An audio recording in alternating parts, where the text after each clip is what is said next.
ya Facebook o nyonso a contribuer pour na santé nanga. Nazala mama Lisette awa Lisa ayaki kotalanga ayelinga provision ayelinga mbongo ya bakisi mbongo nyonso botindaki ekomi. En tout cas nasengi bino merci. Fallait tout ça la live moi réseau est combien compliqué moi mon kepa na sika nazali. En tout cas, elle a conduit au moins 3 heures du temps à aller. Si vous faites 3 heures du temps. Et ça, c'est Bolingwanza mende ko sala bu. Bolingwanza mekaka. Ngande kona bino. Hôtel meza na passe yango mona s'appuyer na voiture na e. Pour ne faire que tout ça la ta moi image. Parce que tout ça na bande comme sous bazarbe na compréhension mo compliqué yo kao. Mbongo ngo to moni pe passe pesa ki tete apesi ngambongo. Naza intérêt pour ça te. Tout ça le passage ya kisi msusu ne ko mo ka sombaki.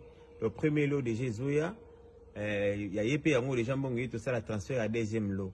Donc dans ce cas on a 4 lots. Neti ko lia nanga aiza kutu mbongo na yemoko.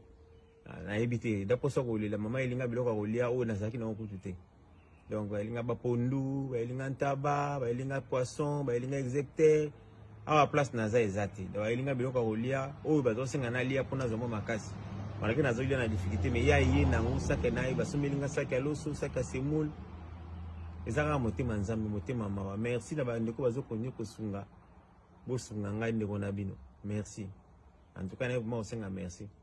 Mais na ebi que nzambo asimi mitema na bino. Bosunga, nzambe anaba obikisanga. A pambola bino, to témoigner bison selongo. Merci. Alors pour la bandeko. On a beau PC déjà, on a beau PC papa Patrick yo.